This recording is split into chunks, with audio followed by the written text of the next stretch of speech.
Welcome to Nerds Amalgamated, a podcast that covers the latest events in science, pop culture, and gaming. I'm the professor, aspiring game developer, sci-fi aficionado, and completely and undeniably a geek trying to take over the world. I'll be breaking down the news from tech to gaming.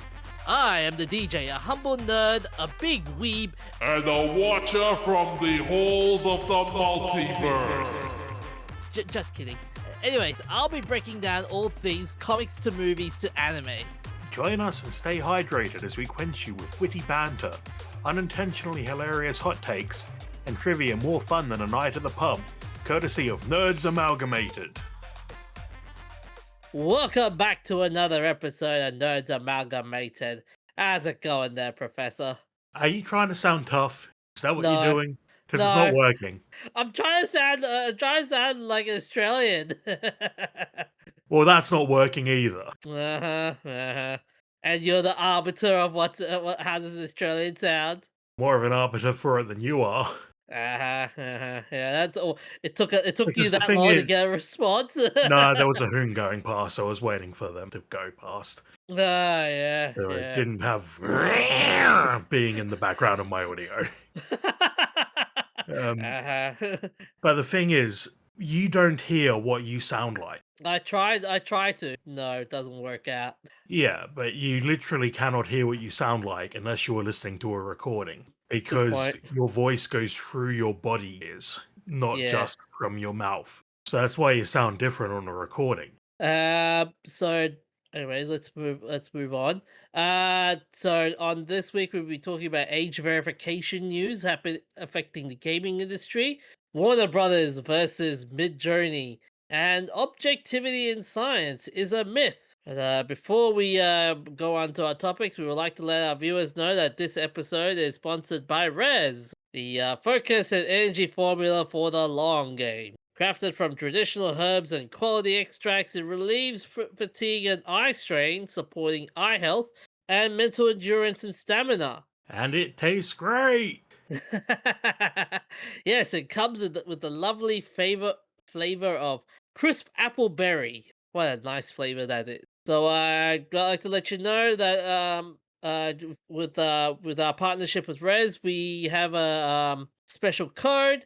If you type out nerds at the Res website, you get 10% of discount at the checkout. And every purchase of Res, we get a cut from it. So and it greatly helps our channel.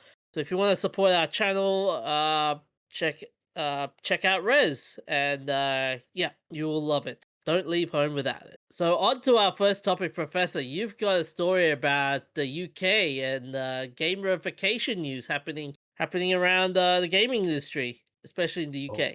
I'm sure everyone noticed all of the adult games being taken off Steam and Itch and every other game store about a month ago. Yeah, from thanks to an Australian organization known as Collective Shout. Yep. Well, there's been a few developments on that. The UK, at about the same time, made a law that requires you to verify your ID to access adult content. And the number of VPN users in the UK suddenly surged. Yeah, no kidding. Yeah, I don't trust most sites with my ID. So if I was in the UK, I would probably be using a VPN to get around that age gating on games and stuff. Yeah.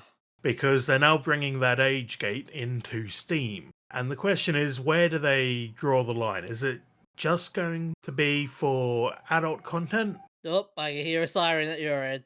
Yep, now there's an ambulance. Quick, hide! Why would I hide from an ambulance? Hey, they could be posing as ambulance. It could be cops posing as ambulance workers. That has never happened in the history of ever. Never know, man. Anyway, so are they just going to block, like, nudity and sexual content? And who decides what the nudity and sexual content is? Because there's an iconic scene in The Witcher 3 featuring nudity. Oh, is shit. The Witcher 3 an adult game that will be banned or blocked by this new law? Not to mention the whole not to mention the famous bathtub scene with Geralt in it. Is that going to be will that That's be? exactly the scene I'm talking about. Oh, okay. I was thinking of a different scene. Yeah, Okay, there is. I admit I haven't played it. Okay, yeah. So I've got all of the Witcher games from a bundle a while back, Hmm. but I want to play them in order and I just haven't gotten around to it yet. Okay. From what I hear, the first one's pretty rough. Anyway, Yeah. so yeah, the bathtub scene in The Witcher, is that legal or adults only? Yeah. Who decides? Because we used to have this in Australia where we didn't have an 18 plus rating for games because our Bureau of Classification thought games were for kids. And at the time, there was nobody under the age of about 50 on the Bureau. So about 10 years ago, we finally got an 18 plus rating for games, which only makes sense because if you're going to not have an 18 plus rating something, either everything has to be cut down to meet your next highest rating, or it can't release in your country. And games aren't just for kids, so we finally got some young people onto the Bureau. They changed the laws, they allowed people under 18. But the problem is, before that, they were inconsistent about what counted as adult content in games. So, one of the famous cases was Fallout 3. The Was drug, right? yeah, and had drug references because you were originally using real world drugs as medicine in that game. Yeah. Then there was pushback from the Bureau of Classification, and so they could release in Australia, they changed it worldwide to Medex. Then there's Left 4 Dead 2, which is another example that was cut down. They took away things like zombies being on fire and dismemberment. Dismemberment, fine, doesn't affect the gameplay, but zombies on fire, how do you know which zombies are on fire if they aren't on fire? But then, if I recall correctly, with Left 4 Dead 2, there was a workaround at the time to dealing with the censorship, and that was fixing a slight line of code Yeah, I to never did that, but I heard that it messed up your multiplayer matchmaking. oh Like, you could damn. only match with people who had modded the game that way. Hmm. But it was so easy to bypass. But then they allowed games like GTA 4 to be sold in Australia, which is a very adult game. I would say that GTA 4 is more adult than using morphine to treat your pain in a game. Yeah. But one was allowed in and one wasn't. Yeah, it felt like a rules for thee but not for me kind of situation. Yeah, so the thing is they didn't have a defined system for deciding what counted as adult or not. And I doubt that the UK has one of them for their rating system either. So what's going to get allowed through and what is not? That's my big question. And also, how do we trust all of these places that want our ID to store it safely, to not get hacked? You can't. No. And because everything gets hacked, and if you get your ID hacked, it's really easy to steal your identity. But speaking of the BBC, not the BBC, the British, I've forgotten the acronym, the British Film Classification. British Board of Film Classification, yeah, That's it. BBFC. Yeah. Yeah, there was an artist who created a film that was literally paint drying for like 9 hours and Yeah, you were submitted telling it. me about that. Yeah. Yeah, I've mentioned it before. Yeah. Submitted it to troll the classification board because they had to watch every minute of the film, and technically he had to pay for that, so he held a fundraiser for it. Like, you have to pay $5 for every minute of film that they watch or something. But he held a fundraiser, worked out the longest film he could make, and made a film that was just paint drying, just to troll them. And that is sort of trolling I can get behind. Yeah, exactly. And the sad part with with this huge amount of censorship happening in the UK, you're going to see a lot of piracy hitting the gaming websites as well. And Oh yeah, that's going to affect the games companies. I actually have a couple of games on my Steam in my Steam library that were refused classification in Australia. Like, they can literally still, even though we've got the 18 plus rating, it's rare, but they can refuse classification. and then you're not allowed to sell it in Australia. And I got them by asking my friend overseas to buy them for me back when you do that with Steam. Yeah. They made it a lot harder for that because people were getting accounts in poor countries, and in poor countries, the games are cheaper because of regional pricing. They'd buy 100 copies of a game for $5 instead of 50 and then sell them on dodgy key sites. But one of those games is Hotline Miami 2. Oh yeah. And the reason it was banned is because there's a scene depicting a sexual assault, which is on a film set. It's actors acting out a scene in the game. And somehow that was enough to get the game banned, but the incredible amounts of gore and violent deaths aren't in that series. I don't know if you've played it, but it's a top-down game where you massacre huge numbers of people in extremely gory ways.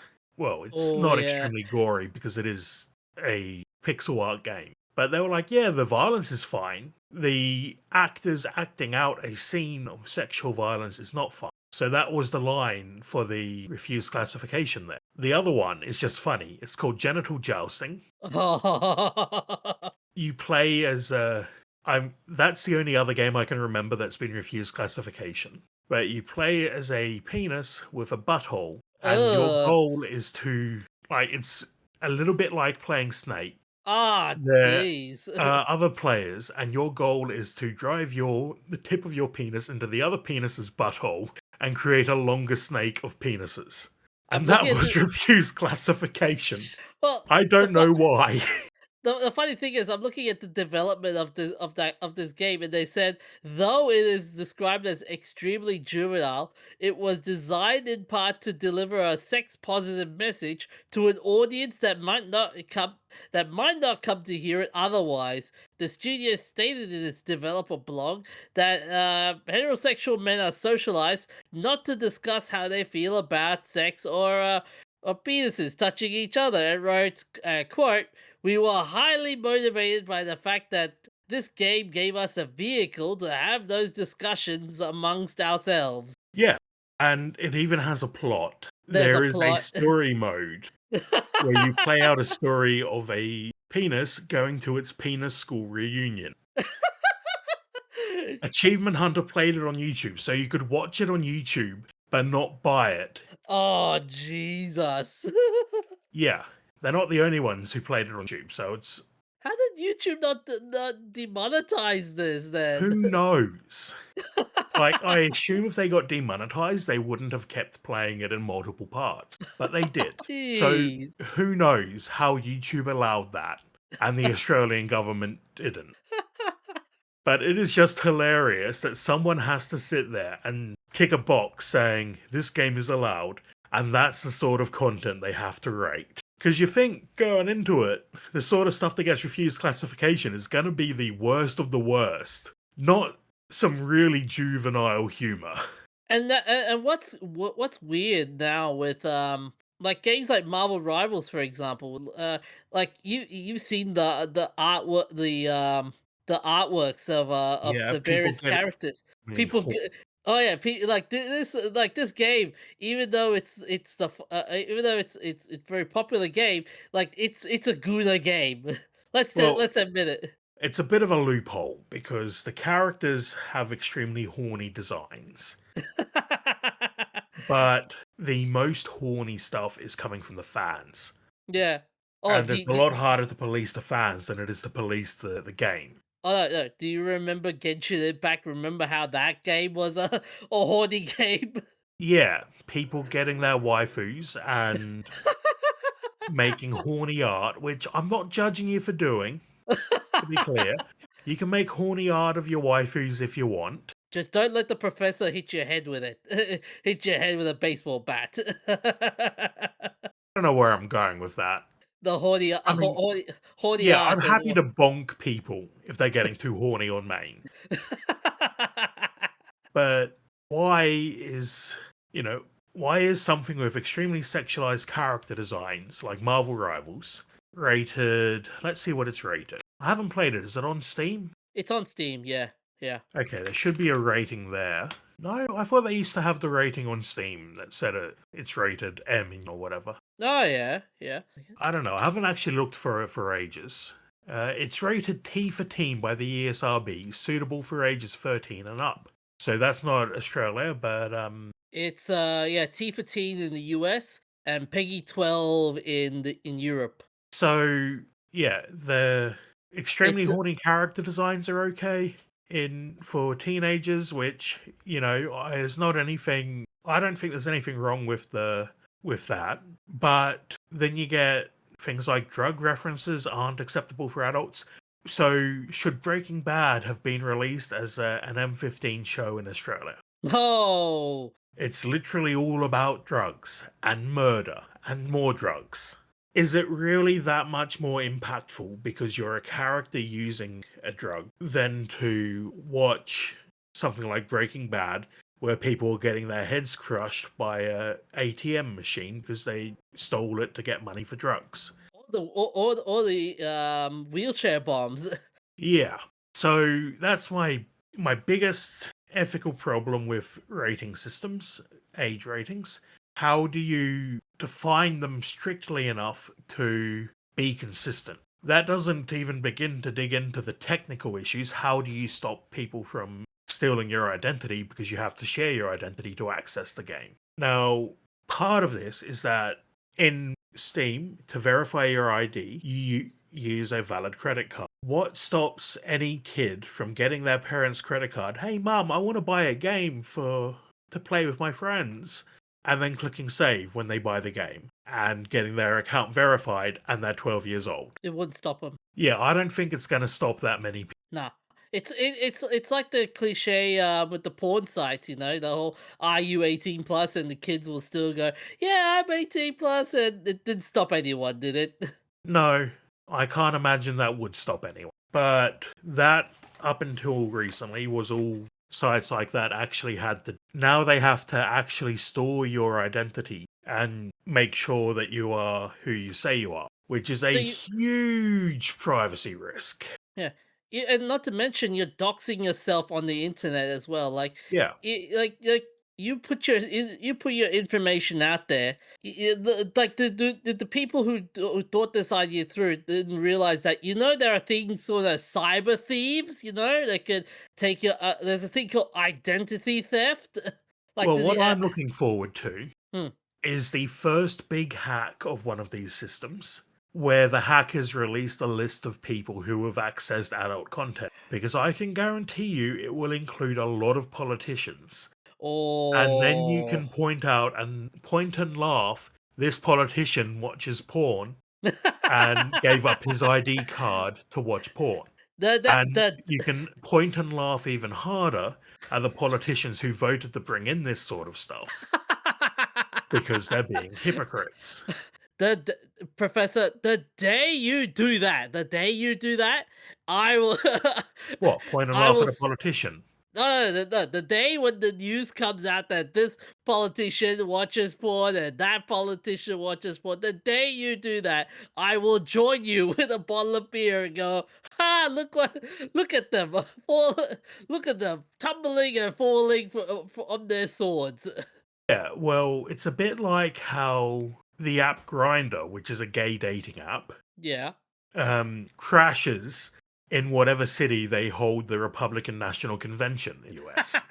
Oh yeah, I remember that. The One of the anti-gay people are flocking to a city and causing the gay dating app to crash. What's going on here? Oh, but back to the back to this part about the age verification.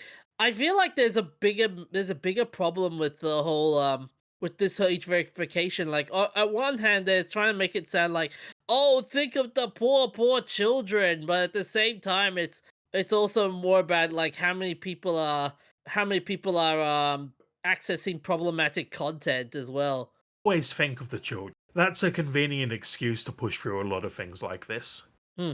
And yes, it's not good for children to be seeing this stuff. It can mess up your brain in all sorts of complicated ways. And children are young and impressionable and don't have the coping strategies to deal with stuff like this. Yeah. Oh yeah. But I don't think it's going to really stop people from viewing this content. And yeah, it's like the social media ban in Australia. I don't think it's going to be effective. It's going to expose a whole bunch of privacy risks, and ultimately it reduces Anonymity. I'm having a stroke. Anonymity. And no, I still can't say it. Anonymity, damn it! Anonymity! Yes, it makes it easier to be tracked on the internet and tied into what you're doing, which is fine until a party who wants to use that against you finds out what you've been doing. Yeah. Like we're seeing in the US at the moment, there are some states where abortion is legal and some where it's not. And the states where it's illegal are trying to make it illegal to go across the border to a state where it is legal to get an abortion. So, how long until they start using internet searches to decide you went across the border Oh and got an shit. abortion? Or how long until they use your search? Like, if you searched, could I be pregnant? What are the symptoms of pregnancy? And then 9 months later, you don't have a baby. Can they use that against you and say, you clearly got an abortion because where is your baby? Wasn't there a that what you just said reminded me of there was a case in Target, for example, how not Target Australia but Target America, where some girl was looking at maternity wear, and Target America was giving out like, here is this offer for here's this offer for maternity stuff, here's that offer for maternity stuff. It's more And insidious than that. oh no, She it gets wasn't you. looking for maternity wear, she was looking for other things. Yeah, And Target happened to track that through her loyalty card and tracked this is a signal that she might be pregnant. We'll send her a catalogue of pregnancy stuff. yeah, yeah. And the dad and the family was like, "Hey, what the hell are you doing?" And Yeah. turns out the girl was pregnant all along. Yeah. Now imagine you want to keep that a secret for whatever reason. Oh man.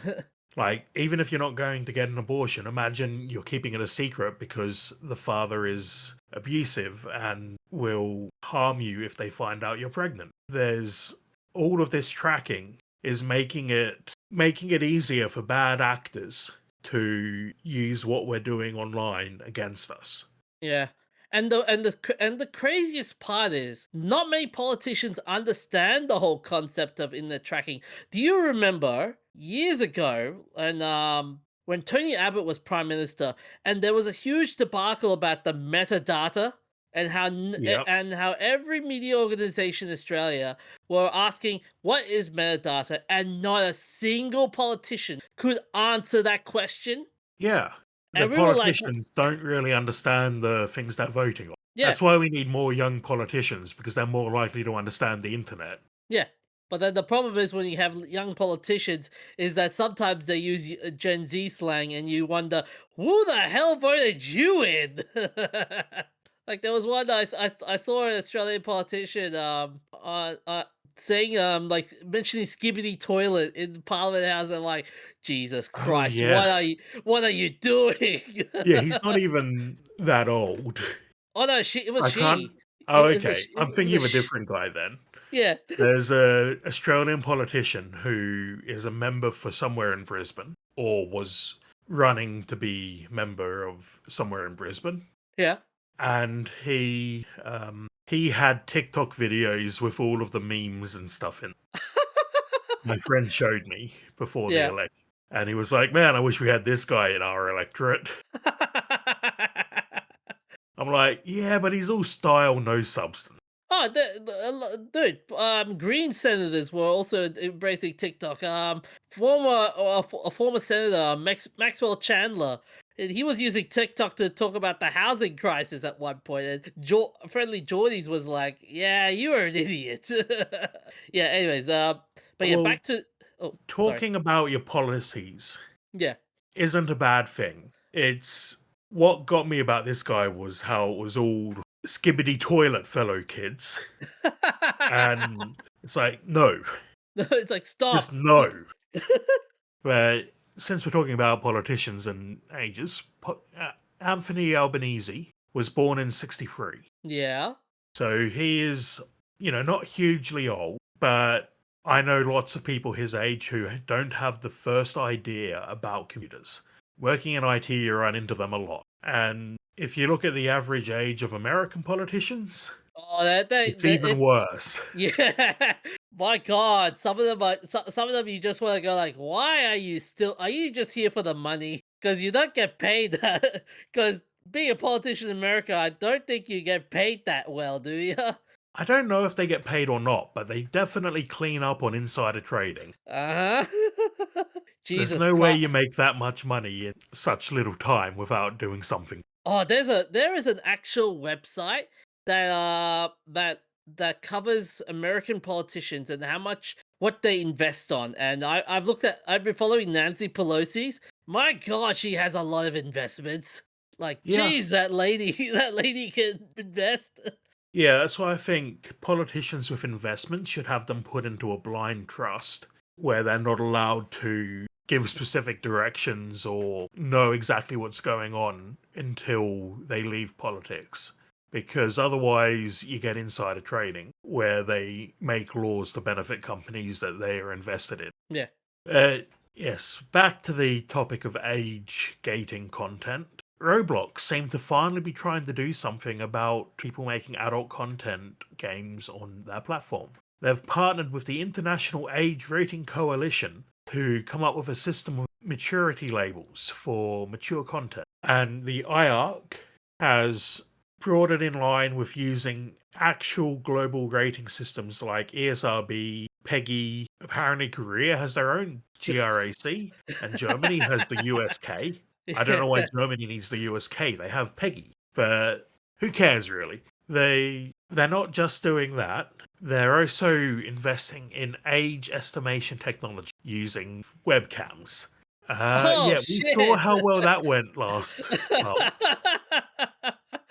Norman Reedus is the most common man on the internet because you can use a picture of Norman Reedus in Death Stranding as a ID card to get through age verification.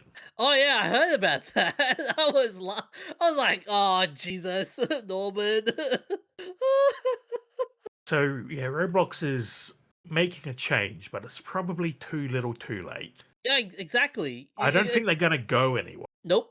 but This I don't think they're gonna shake the reputation that yeah, exactly. It's too little, too late. It's like pouring a bit of bleach into a giant septic tank and hoping this bleach will clean the septic tank, which it won't.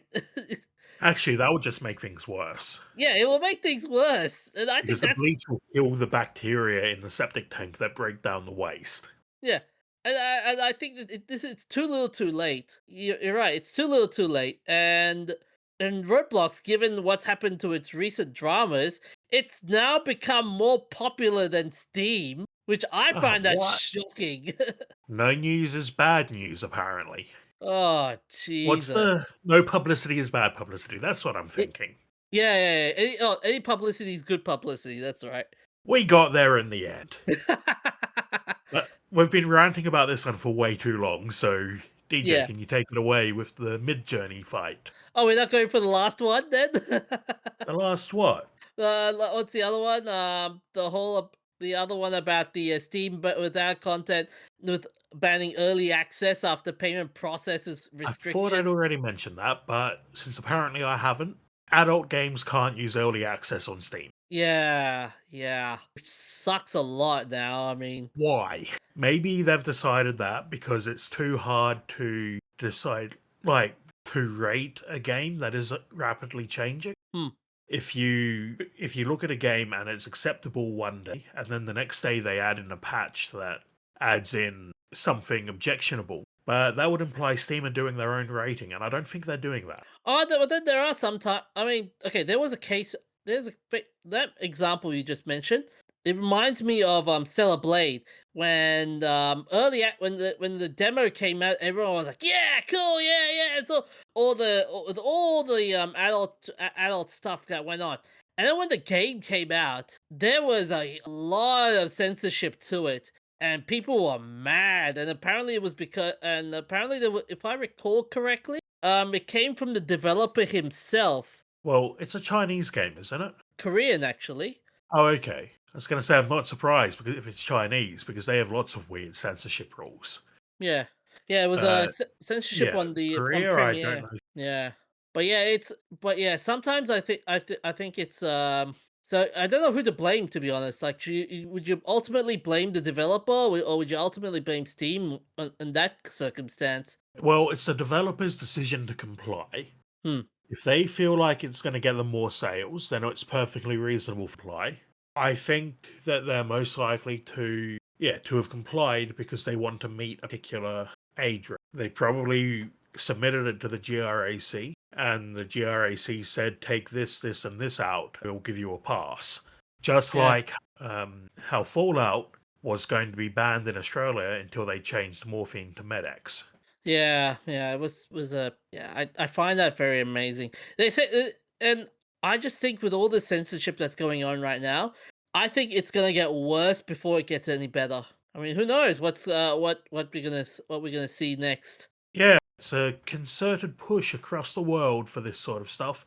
Yeah, So we'll have to wait and see. yeah, I yeah. think we're going to go through the next decade or so with more of these sorts of laws, and then we'll probably see them swing back the other way. That's But assuming we live for the next decade and don't get new. uh-huh. Or or have a AI takeover like what's happening right now.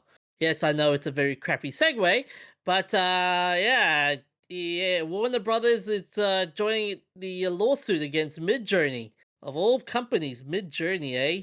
So why are So they suing? so, so 2 days ago, Warner Brothers have filed a copyright infringement lawsuit against Midjourney. This is marking the This marks the third major studio after Disney and Universal take legal action.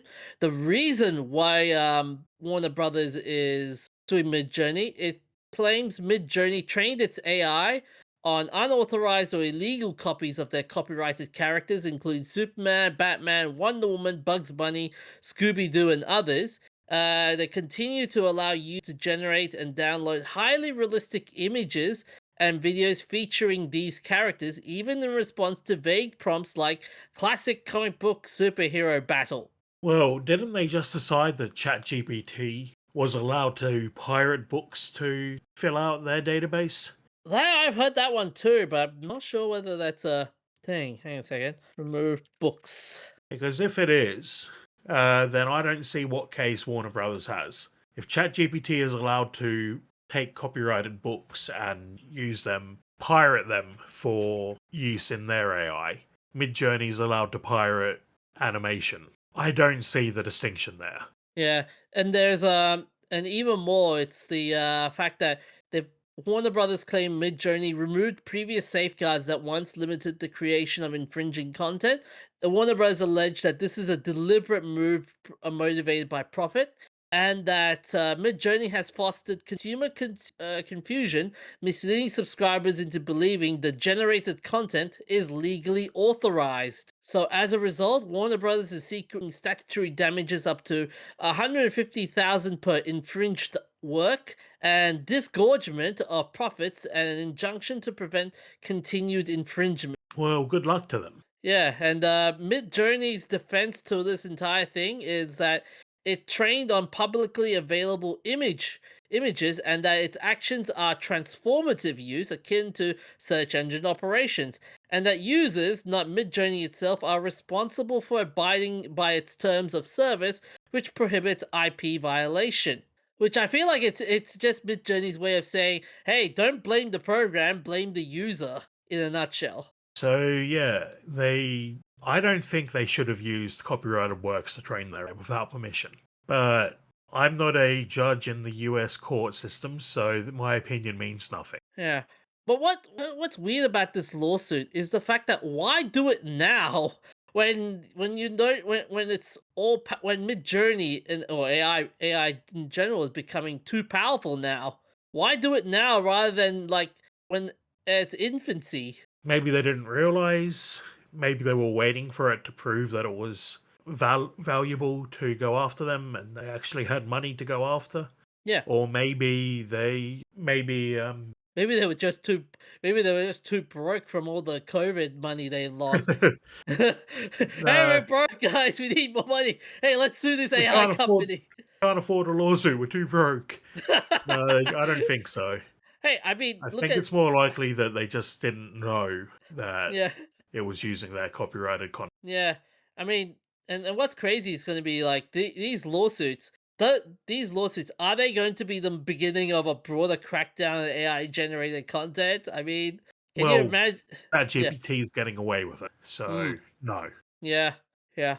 And then not to mention the fact that if AI art becomes copyrighted, who's going to be responsible? The AI company, the users, or both? All of the above. All the above, yeah, yeah. And like, what's also scary is the fact that these lawsuits, how are they going to reflect on Hollywood's fear of losing creative and financial control? Because I think it's these lawsuits are like basically saying, hey, yeah, Hollywood is scared of AI, guys. So keep doing what you're doing. Or is it just Hollywood seeing someone making money and wanting a way to make money? Yeah, I can see that. But then again, like, why can't they do it themselves then? Like, why should they? What do you mean, why can't they do it themselves? As in, like, okay, if let's say for example, someone made a clone of a Subway sandwich, for example. I know it's going to be a terrible example, but You've lost bear me with. already. I'm just saying, like, if you make a clone of a recipe, like, wouldn't you hire the guy? Wouldn't you hire the guy instead of suing him? No. If somebody stole from your house, wouldn't you buy the stuff back from him rather than reporting him to the police? Oh, okay, yeah, I see the point. Yeah, yeah. But then again, like, what if the stuff you're buying back from him are twice as expensive as you originally bought? He still stole your stuff. I get that. Yeah, Why yeah. would you buy the stuff back from him? Okay, yeah, yep, I see the point. Yep. But yeah, with the with this lawsuit, there are a couple of there are a couple of big questions now we have to wonder. Like, for example, should AI companies pay licensing fee just like movie studios do? Or like, could AI ever replace human comic artists as well? Or They're gonna try. yeah, would you trust Warner Brothers to launch their own AI generator for fans? I wouldn't trust Warner Brothers to do much at the moment. Yeah, yeah, and I mean, the like, June movies were good. yeah. I think that's in spite of it being made by Warner Brothers. Yeah, yep. And the other questions you also have to wonder is, does this lawsuit protect the creativity or does it stifle it? What creativity? Like, let's say, for example, the way people, Whose creativity is it stifling? um, I would say both sides, from Warner Brothers side and from the AI artist side. In terms of How is it uh, uh, stifling Warner Brothers art?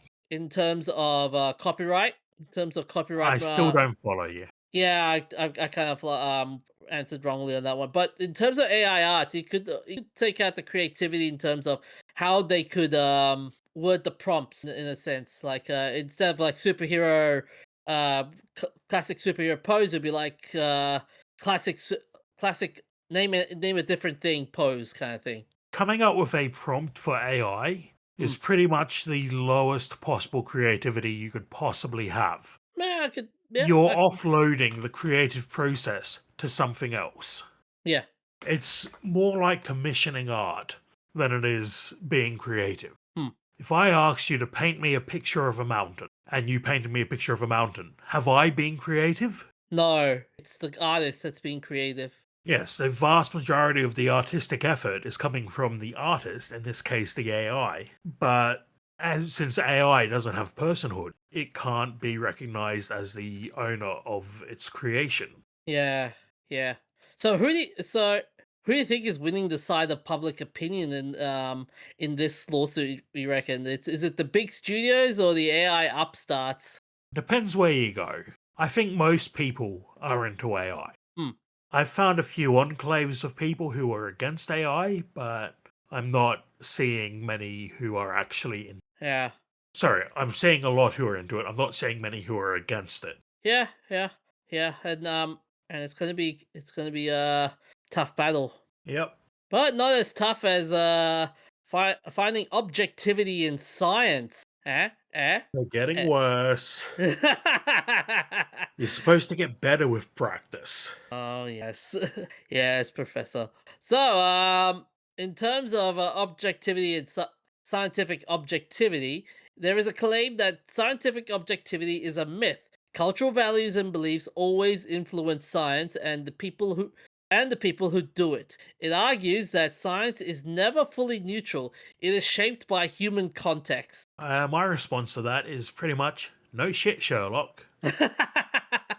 So some of the aspects of it include explain that science is conducted by people who bring their own cultural, political, and personal values. Research, what questions scientists ask, what methods they prioritize, and how they interpret results are influenced by social and historical conditions. The claims of quote pure objectivity overlook the embeddedness of science within institutions, funding structures, and cultural norms. Examples include how gender or racial biases shape medical research, or how geopolitical concerns influence space exploration and nuclear studies. Acknowledging values in science do not diminish it, but highlights the need for transparency, reflexivity, and diversity to counter bias. Yeah, you can put together as much science as you want, but if you're not careful, bias will slip in. It reminds me of a older AIs, and it's probably a problem with modern AIs, where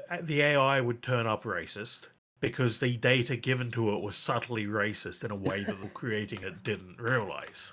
I still remember back in 2018, 2019, hearing on the radio uh, about it was on ABC radio or something, about a company, an HR company that had decided to replace their first stage of interviews and resume reviews and all that with some sort of machine learning model. So they fed in all this data and the thing came back racist.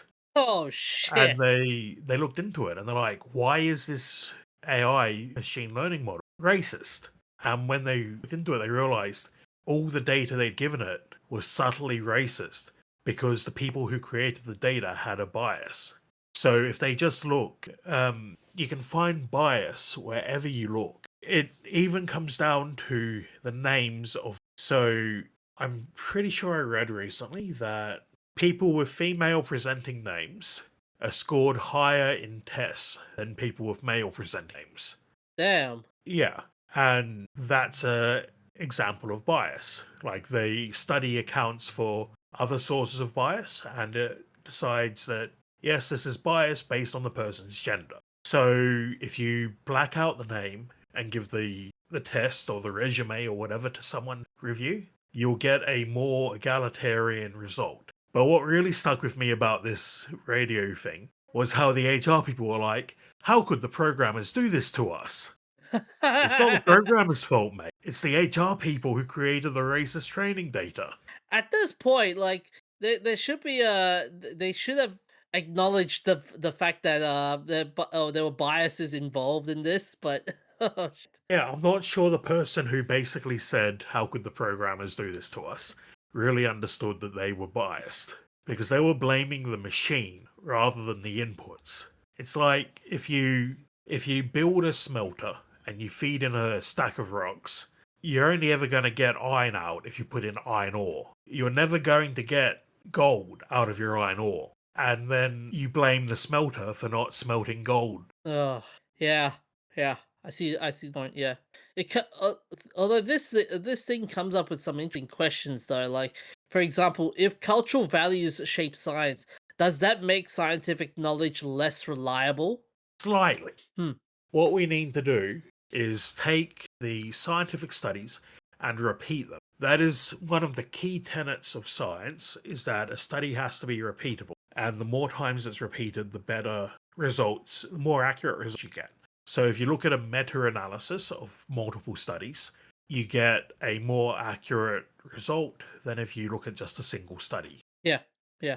So I think that there are ways we can adjust for the bias, and there are ways we can really look into what's going on in what we're doing and account for that, and slowly create a better world where we're less biased and more egalitarian. Yeah.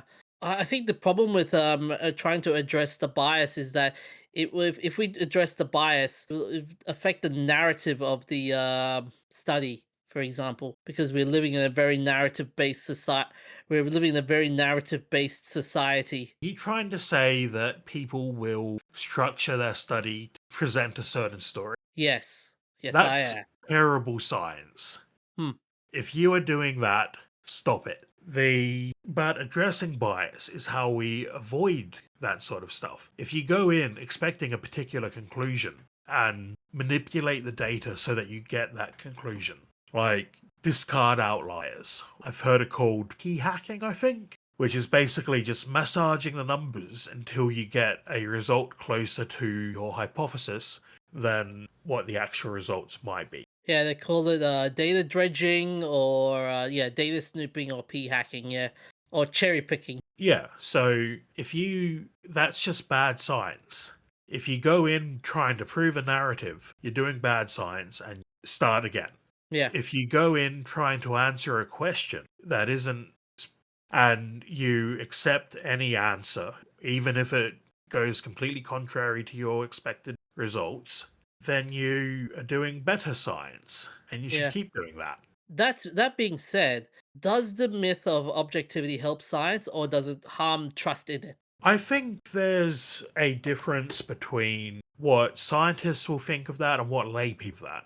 Scientists will, like good scientists who are trying to be as unbiased as possible, will look at the data and try to come up with an accurate answer. Bad scientists will try to make a fair narrative, and making it fit your narrative is going to harm the lay people's view of science. Yeah.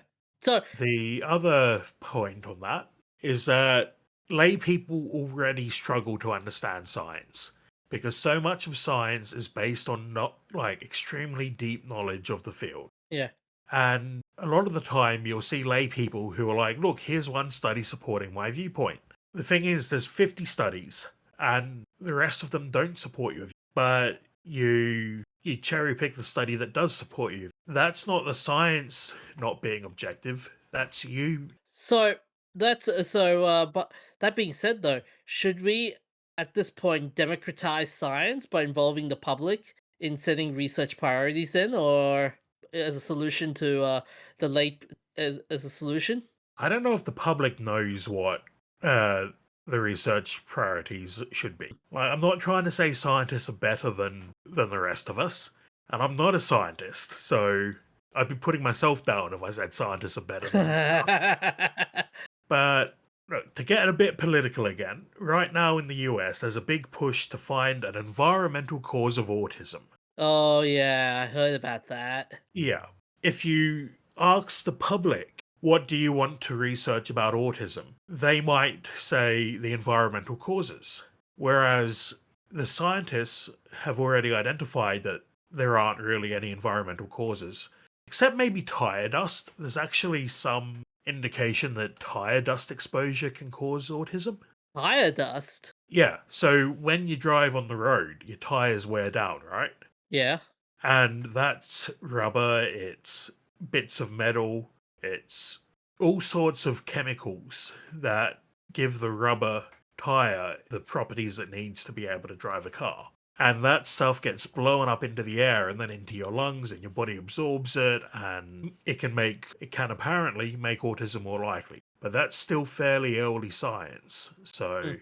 But I get the feeling the people who are pushing to find an environmental cause for autism are not going to be happy with the result being it's cars.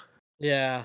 It's because that would be incredibly inconvenient to their narrative, which is that they are the car-friendly party. Don't bother building public transport because everyone should have cars because cars are so great. Get electric car. Get electric car. Well, here's the funny thing. Electric cars are even worse for tire dust because they're Oh. heavier, and the heavier a vehicle is, the more it wears down the tires. uh, Yeah. So, but also they're the sort of people who wouldn't want an electric car anyway because you can't roll coal in. mm-hmm. So yeah, they even use it as an example in this article you've chosen. The CDC Vaccine Advisory Panel were all fired because they were biased, in massive quotes, because I completely think that they are not as biased as the people he's going to replace them with. Yeah, I heard about that. Yeah. Because he has a very strong narrative of how autism is a new invention and nobody got autism when I was young. And no, mate, we were still there. So I don't think the people behind this are going to be objective and unbiased. Yeah, and that's gonna be very that's gonna be dangerous. Well, it's bad for science as a whole, Mm. because once these people have corrupted the science and made it untrustworthy, it's going to be even easier to claim science is untrustworthy. Although, okay, mind you, though, is it as dangerous as biased science, or Well, they're well, creating biased science. And yes, biased science is dangerous. yeah, yeah. Biased science is the sort of thing that results in not treating people's pain properly because you decide that their gender or race means that they're more tolerant to pain. Biased science is how you decide that, all black people are thieves because they've got a particular shape to their skull. Oh That's yeah, called the phrenology. yeah, that was a crazy that was such a weird field of science at the time. Okay, I got a question in terms of bias science. Okay, I got an extension to that question then. Which is more dangerous in your point of view, bias science or science that pretends it's neutral? Uh, that's a tricky one, but probably science that pretends to be neutral but is actually biased. Hmm. Because the biased science usually has an obvious bias if you look into it. Like, there's a big one that's been going around recently about seed oils being harmful for you. Well, the study that found that seed oils are actually not that bad for you and actually might be beneficial was sponsored by a dairy company. I heard something about that. Yeah, so I can't remember which dairy company or which country's dairy association it was, but you'd think if they were biased, they would have found the opposite because they want to sell more dairy and less seed oil. So you can usually tell if science is biased in a major way by who sponsored it, who worked on it, what the hypothesis is, how they proceeded to conduct the science. Another famous example, Andrew Wakefield's vaccines cause autism study Oh has, yeah, I remember and that. yeah, there were like 12 participants. That's not enough to make a determination on a huge cohort. Nah. And in the end, it came out that he was biased because he was trying to sell an alternative to the MMR vaccine. So he blamed the MMR vaccine for causing autism and said, but look, here's my vaccine, it's healthy. And now that he's been disbarred and all that for being dodgy, he's gone full in anti-vax. Yeah, so I've heard that story. That was a very that should be an example of science that pretends it's neutral, but it's not neutral. Yeah, I think we should move it along. We've been here for quite a while. Okay, yeah, that's fair. Anyways, we'll take a short break. We'll be back with our shout outs and wacky movie. So on to our shout outs on the 1st of September 25. It's the 10th anniversary of Metal Gear Solid 5, The Phantom Pain. This was a 2015 action adventure stealth game developed and published by Konami, directed, written, and designed by Hideo Kojima as his final work at Konami. It's the ninth installment in the Metal Gear franchise, following Metal Gear Solid 5 Ground Zeroes, a Wait, standalone number 5. Yeah. the fifth game is the ninth game in the series. But I read an article the other day that listed 15 of them. Well, I mean, if they're gonna include the spin-offs like this spin-off, Metal Gear Solid 5 Ground Zeroes, which is a standalone prologue released the previous year. Yeah, so Ground Zero was a prologue to Phantom Pain. Yeah. Uh, why is so they're two separate games, which Yeah. makes sense. Because why would you release like a 2 hour snippet of your game and then release a full game later? And isn't it that the Phantom Pain isn't even like a finished story as well?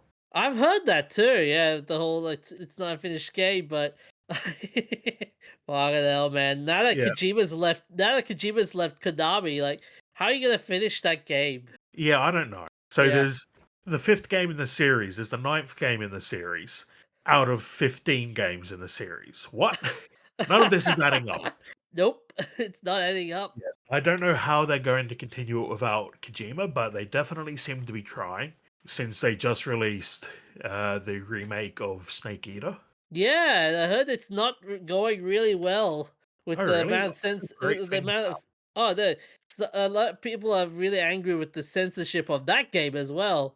Oh, the article I read said that it was like pretty much a one for one copy. The Though if Kojima had never been fired, we might never have gotten Death Stranding, and that is fantastic. So, as my first Kojima game, Death Stranding Yeah. was fantastic, and I'm glad we got that. Did you I finish it? haven't played, not yet. You said that the last time. Yeah, and I've been busy with uni. Okay, yeah, fair enough. But I've got myself a DualShock or DualSense. I can't remember what they. I've got myself a For the PS5 PlayStation. controller, so I Oh, can good. play it the way it's intended to be played because it uses the. I borrowed one off my friend because there's a few games that take advantage of particular features it has that other controllers don't, and my other controller is a like 12-year-old Xbox 360 controller. Damn. So yeah, I mean, and a lot of people are unhappy Kojima got fired, but I think it worked out in the end. Yeah. I reckon with the amount of money Kojima is earning from the Death Stranding games and how popular Death Stranding 2 has become, I think I reckon the fact that Death Stranding 2 will be the game of the year will be interesting. Will be interesting. Yeah, I reckon that he could, with the amount of money he's made from both of those games, he could buy the rights to Metal Gear from Konami. I doubt they'd sell. You doubt? Yeah. Yeah, I guess. I mean, with Snake Eater now being released, I think Konami will milk that franchise to Kingdom Come. Yeah. Yeah, and they probably wouldn't sell because they already have egg on their face for breaking up with Kojima the first time. They wouldn't want to give him something he can use to rub it in further. Hmm. But yeah, this game was very popular. It was played from a third person's perspective in an open world, which can be explored either on foot or by modes of transport. Snake can use a wide repertoire of weapons and items and receive assistance from several AI companions, allowing the player to combat enemies either stealthily or directly. The game includes two separate multiplayer modes: Metal Gear Online, also known as Metal Gear Online 3, and forward operating bases. The latter mode allows players to develop forward operating bases, then can be invaded by other players. Kojima alluded to the being possible.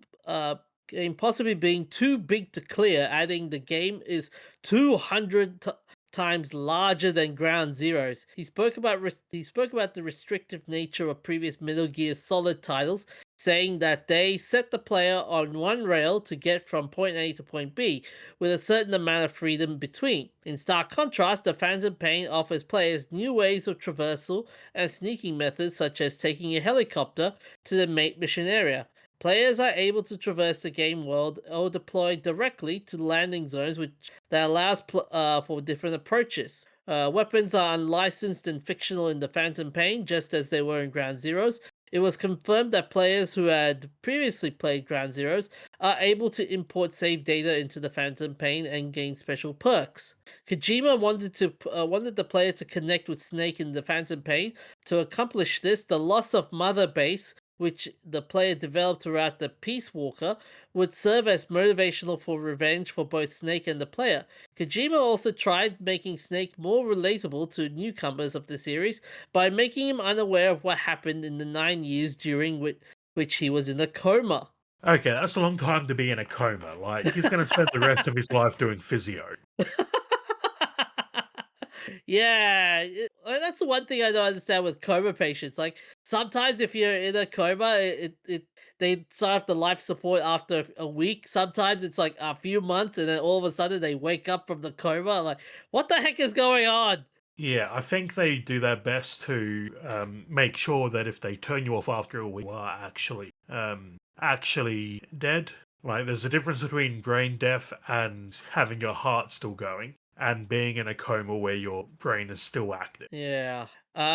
During development of the game, Kojima Productions and Konami attracted criticism for their decisions to include microtransaction, a system that allowed players to pay for access to content in the game. However, a spokesperson for Kojima Productions confirmed that the system was included to benefit players who may not have the time to complete the game given its scale, and that no content would be available exclusively through microtransactions. Further controversy emerged following the production of an article claiming that the operating base mode was behind a paywall, which Konami refuted, saying that microtransactions acted as an accelerator rather than a paywall. Over $80 million was spent on the development of the game, and in July 2015, series composer Rika Muranaka told Frag Nation in an interview that over 30 commissioned songs for the series were never used, with Muranaka believing that Kojima had a lack of business sense that played a part in this split from Konami. Damn, that's a lot of songs. It is. On the 5th of September 1977, on the Voyager program, NASA launched Voyager 1 spacecraft. This was a space probe launched by NASA as part of the Voyager program to study the outer solar system and the interstellar space between the sun's heliosphere. It was launched 16 days after its twin, Voyager 2. It communicates through the NASA's Deep Space Network to receive routine commands and to transmit data to Earth. Real-time distance and velocity data are provided by NASA and JPL.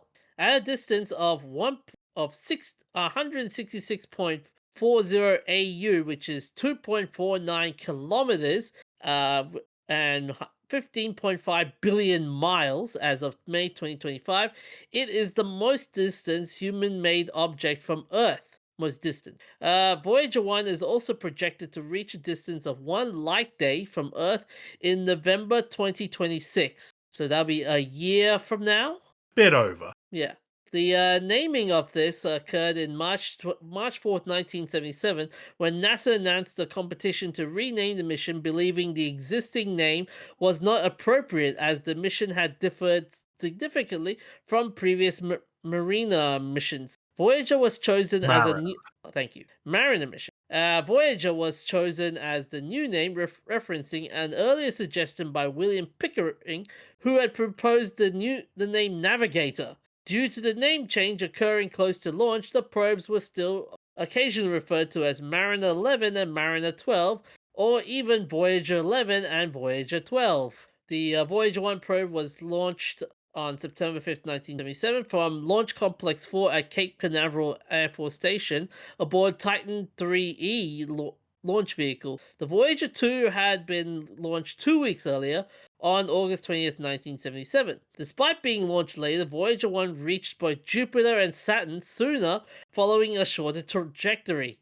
Yeah, orbital mechanics get weird. Yeah, and Voyager 1's launch almost failed because Titan's LR-91 second stage shut down prematurely, leaving 1,200 pounds, which is 540 kilos, of propellant unburned. Recognizing the deficiency, the Centaur stage onboard computers ordered a burn that was far longer than planned in order to compensate. Damn, that's I'm amazed that onboard computer is still going after all these years. Well, it nearly broke down recently. How recent are we saying here? like in the last 6 months. Damn. How did they fix that one? I'm not sure. I haven't been able to find huge amounts of detail on it, but they basically had to upload a new program that would avoid using the part of the computer that was damaged. So, Professor, what's our messed up moment in nerddom this week? Have you ever heard of Thomas Midgley Jr.? No, I have not. He was born in 1889 and was an American mechanical and chemical engineer. He was granted more than 100 patents over the course of his life, but there are two that are particularly interesting: Yeah? leaded petrol and chlorofluorocarbons. Oh, shit. The two things that ruined the environment, if I recall. Yeah, and cause serial killers. Oh, yeah, I remember a case about that. There's a serious correlation. It's obviously very hard to prove causation, but there's a serious correlation between when they stopped using leaded petrol and the number of serial killers. It's been Yeah, there going was down ever since. yeah, the whole crime debate about that. Yeah, I remember that. I Yeah, remember that one. basically Yeah. all violent crime has been going down since they banned. Yeah. So he invented tetraethyl lead fuel, which was known to be toxic, and claimed that it wasn't. He also invented chlorofluorocarbons, which are used in refrigeration, and that wasn't known to be dangerous until after his death. But his death is the result of an invention as well. He was paralyzed by polio, Oh, and shit. in 1944 was found strangled to death by a device he invented to help him move around unassisted. Oh, yeah. I remember that story. What Yeah. the hell? His death was ruled a suicide, but it's entirely possible it was an accidental side effect. What the hell? I feel sorry for the health professionals that had to take care of the guy. Like, okay, how do you do this machine again? Read the manual is like, nope, screw this. I'm not reading this. Well, he I'm not built it reading this. himself, so there probably wasn't a manual. Oh, damn. I'm back. Oh, good. Yeah, that's a terrible way to go. Killed by your invention. Yes, there's not many people who can claim that. Yeah, yeah, that is messed up. But anyways, on to our wacky movie. On the 5th of September 1991, Wedlock premiered in Germany. This movie was directed by Louis Teague from a story by Broderick Miller. This movie starred Rutger Hauer, Joan Chan, Mimi Rogers, and here is the plot summary. Frank has been convicted of stealing millions of dollars in diamonds, which have not been recovered. In his unisex prison, each inmate had an unknown partner. When the two are separated by more than 100 yards, an explosive collar kills both inmates. Frank and his female partner escape and head for the money, but are hotly pursued by his double-crossing colleague. Can you imagine a prison like that in the real world? Well, I'd be questioning who gets more than 100 yards from someone in a prison. So 100 yards isn't all that far. Like, it's 100 meters, basically. Jeez. There's a lot of Yeah. prisons that are bigger than that, so just being moved to the wrong cell block could get you blown up. Can, can you imagine like you want to go to the library and you inadvertently get killed for it? Yep. So, Wedlock was filmed in and around Los Angeles, California from November 6th to December 19 in 1990 at various locations, including Terminal Island for the port scenes and abandoned nuclear power site, the LA River, downtown, the Old Zoo, Griffith Park for the sleep in the cave scene, Brandeis Brandon Institute in Simi Valley, used for external shots of the prison, and Southern California. It was shot in a 1.85 to 1 ratio widescreen format on 35mm film and shown on HBO in a letterboxd format for a 4:3 aspect ratio TV screens in 1991. This movie was nominated for an Emmy for sound editing, and the concept of convicts wearing explosive collars around their necks, which will explode if they get 100 yards outside prison or separate from their wedlock partner, was recycled from The Running Man, in which Ben Richards, who was played by Arnold Schwarzenegger, and other convicts wore explosive collars around their necks, which would explode if they tried to escape and if the parameter was not deactivated. The building used for the exterior shots of the Camp Holiday prison is the House of Book on the American Jewish University's Brandis Braden campus in Simi Valley. It is the same building used for the exterior shots of the Power Rangers Command Center in Mighty Morphin Power Rangers in 1993. Who knew? The prisoners that broke the rules were sentenced to the floaters, as they call it, or a sensory deprivation tank. The idea was that it was supposed to be a more confined space of solitary confinement. However, in the real world, they are used as a relaxation apparatus to help with stress and relaxation.